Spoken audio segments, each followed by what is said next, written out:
ಗಮನ ಸೆಳೆದ ಕುಮಾರಿ ಅಶ್ವಿನಿ ಬುದ್ನಿ ಸಂಗೀತ ಪ್ರಸ್ತುತಿ ಭರತನಾಟ್ಯ ದೇವರದಾಸಿಮಯ ಶತಮಾನೋತ್ಸವ ಕಾರ್ಯಕ್ರಮ. ದಾನ ಧರ್ಮಗಳನ್ನು ಮಾಡುವುದರಿಂದ ಪುಣ್ಯದ ಬುತ್ತಿ ಬೆಳೆಯುತ್ತಾ ಹೋಗುತ್ತದೆ. ಆ ಪುಣ್ಯವೇ ನಮ್ಮನ್ನು ರಕ್ಷಿಸುತ್ತದೆ ಎಂದು ಮೈಂದರ್ಗಿಯ ಅಭಿನವ ರೇವಣಸಿದ್ದ ಪಟ್ಟದೇವರು ಹೇಳಿದರು. ಅವರು ಬನಹಟ್ಟಿಯ ಈಶ್ವರಲಿಂಗ ಸಮುದಾಯ ಭವನದಲ್ಲಿ ಸೋಮವಾರ ಸಂಜೆ ಹಮ್ಮಿಕೊಂಡ ಶ್ರೀ ದೇವರದಾಸಿಮಯ ದೈವಮಂಡಳದ ಶತಮಾನೋತ್ಸವ ಮತ್ತು ಮೂರ್ತಿ ಪ್ರತಿಷ್ಠಾಪನಾ 2ನೇ ದಿನದ ಕಾರ್ಯಕ್ರಮದಲ್ಲಿ ಪ್ರವಚನ ನೀಡಿದರು. ಸಾನ್ನಿಧ್ಯವನ್ನು ಬೈಲಹೊಂಗಲದ ಮಹದೇವಾನಂದ ಶ್ರೀಗಳು ವಹಿಸಿದ್ರು. ಒಳಸಂಘದ ಓಂ ಶಂಕರ ಶಾಸ್ತ್ರಿಗಳು ಆಶೀರ್ವಚನ ನೀಡಿದರು. ಸಾಧಕ ವಿದ್ಯಾರ್ಥಿಗಳಿಗೆ ಇದೇ ಸಂದರ್ಭದಲ್ಲಿ ಸನ್ಮಾನಿಸಲಾಯಿತು. ವಿಶೇಷವಾಗಿ ಸಮಾಜದ ಹಿಂದೂಸ್ತಾನಿ ಸಂಗೀತಗಾರ್ತಿ ಹುಬ್ಬಳ್ಳಿಯ ಡಾಕ್ಟರ್ ಗಂಗೂಬಾಯಿ ಹಾಣ್ಗಲ್ ಹಳೆ ವಿದ್ಯಾರ್ಥಿನಿ, ಸಂಗೀತ ಶಿಕ್ಷಕಿ ಅಶ್ವಿನಿ ಬುದ್ನಿ ಈ ಸಂಗೀತ ಸಾಧನೆ ಗುರುತಿಸಿ ಸನ್ಮಾನಿಸಲಾಯಿತು. ಇದೇ ಸಂದರ್ಭದಲ್ಲಿ ಗಾಯನ ಪ್ರಸ್ತುತಪಡಿಸಿದರು. ಇಬ್ಬರು ಬಾಲಕಿಯರು ಭರತನಾಟ್ಯ ಪ್ರಸ್ತುತಿಪಡಿಸಿ ಸನ್ಮಾನ ಸ್ವೀಕರಿಸಿದರು. ವೇದಿಕೆಯಲ್ಲಿ ಮಲ್ಲಿಕಾರ್ಜುನ ತುಂಗಾಳ್, ಆರ್ ಡಿ ಭದ್ರನವರ್, ವೈದ್ಯ GS ಚಿತ್ರಗಿ, ವಿರೂಪಾಕ್ಷಪ್ಪ ಕೊಕಟ್ನೂರ್, ಮೈಂದರ್ಗಿಯ ಸಿದ್ಧಾರೂಢ ಶರಣರು, ಅಗ್ರನೆಪ್ಪ ಬುದ್ನಿ ಅನೇಕರಿದ್ದರು.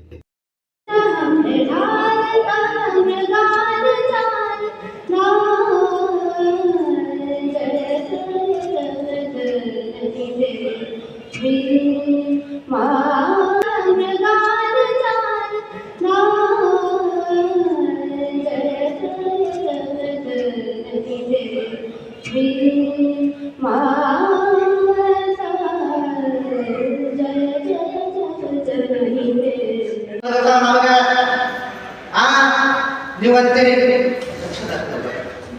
ದಾನವನ್ನು ಮಾಡಲೇಬೇಕು. ಈಗ ದೇವರ ದರ್ಶನಕ್ಕೆ ಹೋಗ್ತೀರ.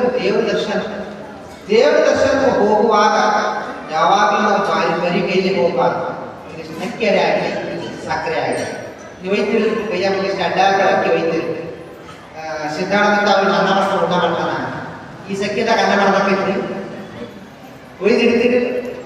ಯಾಕೆ ಇಡ್ತೀರಿ ಅಂತ ಕೇಳಿದ್ರೆ ದಿನನಿತ್ಯ ಜೀವನದೊಳಗೆ ಎಷ್ಟಾದ್ರೂ ನಿಮ್ಮ ಕೈಯಿಂದ ದಾನವನ್ನ ಆಗಲಿ.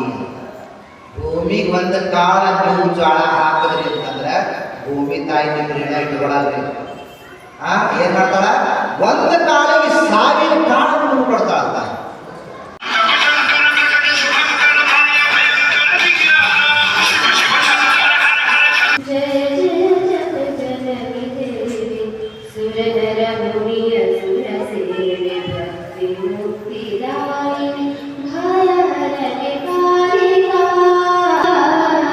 ಮಂಗಲ